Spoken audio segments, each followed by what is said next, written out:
Aloha, my friends. The world has gone crazy, don't you think?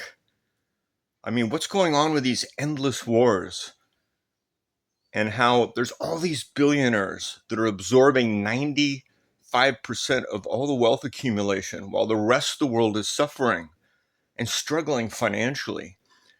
All of a sudden, there's data centers and flock cameras. They're spraying in the air. They're polluting the water. They're putting ingredients in the food that we shouldn't be eating, poisons. There's people openly talking about eliminating most of the people on Earth to protect the Earth. All this climate change, all this immigration. What's going on? Well, I'll tell you. I've done research into this. Matter of fact, I wrote a book, Money and Power, The Secret History.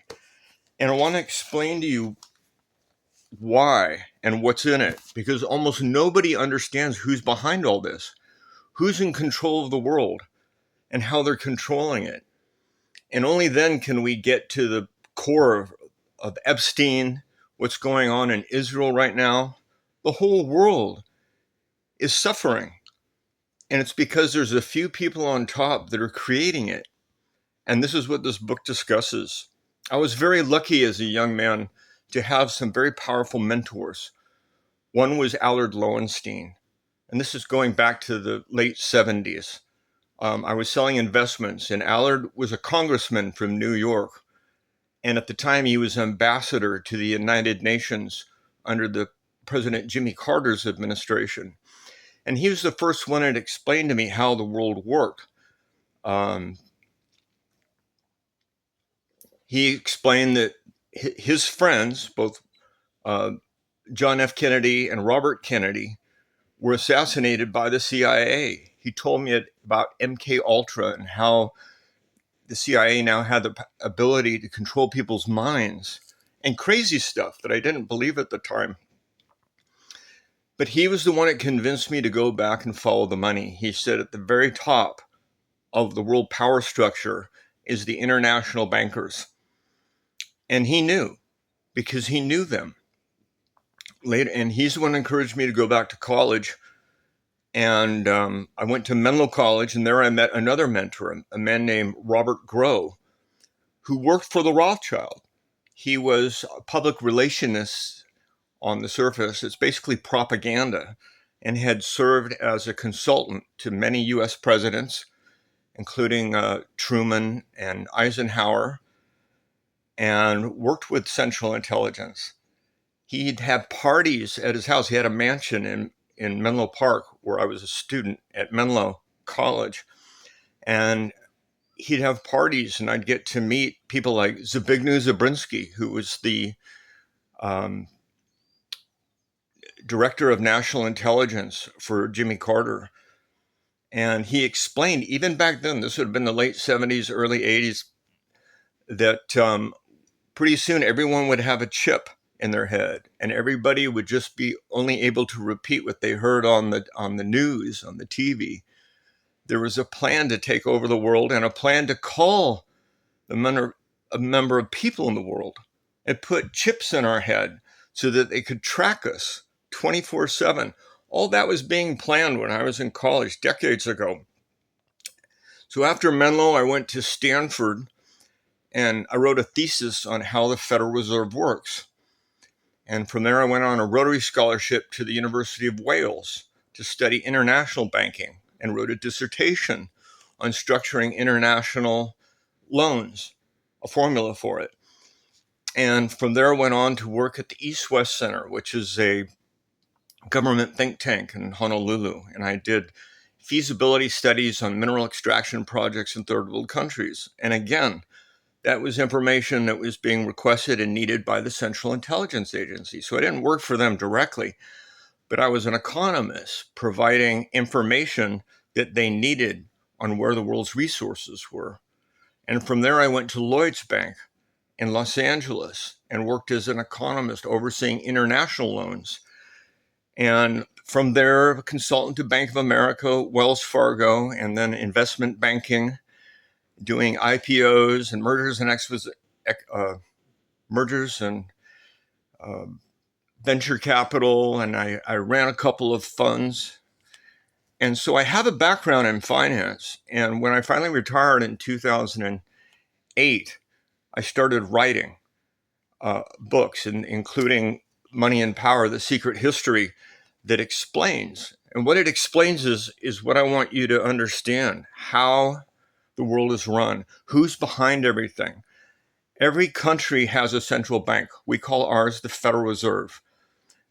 There's the Banque Nationale de Paris, the Bundesbank, there's the Bank of England, and all of them, all but except in maybe a couple countries like North Korea, they go through what's called the Bank of International Settlements, the BIS, which is in Basel, Switzerland, which is also the area. Switzerland is where the international bankers come together, like in Davos for the World Economic Forum, which is a group of businessmen that are deciding how the world is run. The Bilderberg, the Trilateral Commission. When I was at Menlo, my other mentor, Robert Groh, introduced me to Zbigniew Brzezinski, who was the national security advisor to President Jimmy Carter. And I got to talk to him about all this. He was writing about chipping people all the way back in 1980. And so their plan has been working step by step every year. So the book, Money and Power, The Secret History, it covers, first of all, the history of banking from the very beginning and the use of money and how the Federal Reserve and the international monetary system works. And I tried to write it for the average person so it's easy to follow. It goes into who are the families that created this. There's really a handful of families. You've all heard about the Rothschild. And again, Mr. Groh worked for them. These are the people that knew what was really going on and who was really in charge. It's not the presidents and prime ministers. So who are these families? We've heard names like Rothschilds, Medici, Oppenheimer, Warburg, Schiff, the people that started some of the first banks. And I want to explain to everybody how they have control over governments and politicians, because they can create all the money they want.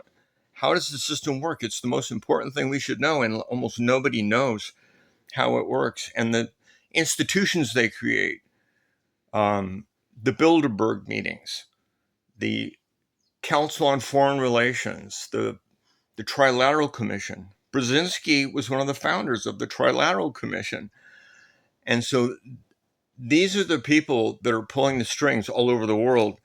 And they want to destroy most of the people on Earth.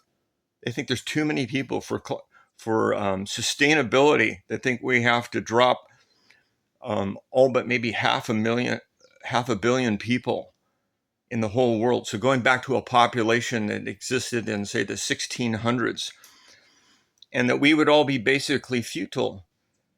They'd be feudal lords controlling the masses. When they say you'll own nothing and be happy, that's what they mean.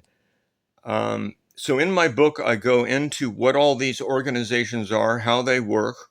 There's a whole other chapter on propaganda, because as you probably figured out, everything we're getting on the news is lies and bullshit. It's propaganda. It's meant to make us think a certain way.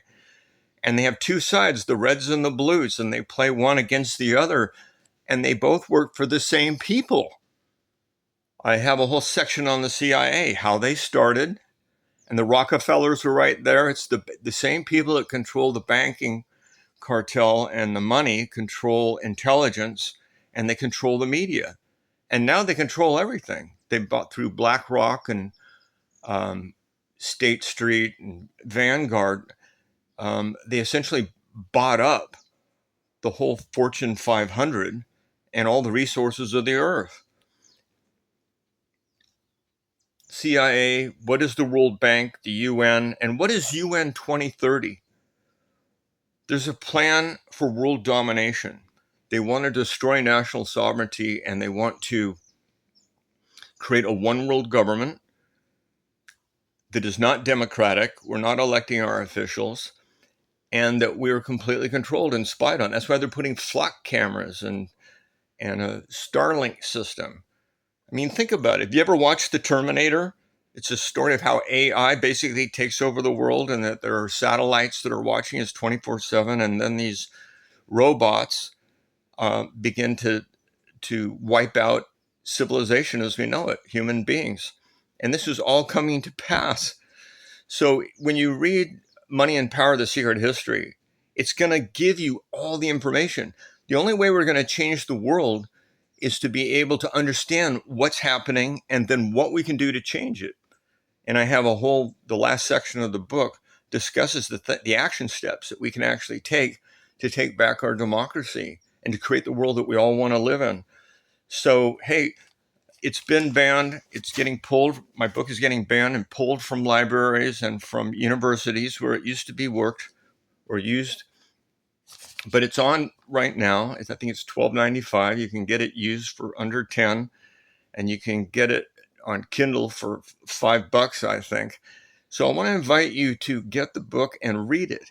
And in addition to the book, if you go to enlightenmenttv.com, my website, there's a tab called New World Order, and I have half a dozen lectures that go into this in more detail. And maybe it's easier for you to watch some videos than to get the book. But please do get the book. Tell your friends. Help me share this with as many people as possible, because when there's a mass awakening of consciousness in the world, we can change the world. We can create the world we want to live in. May the whole world live in happiness and peace. Amen.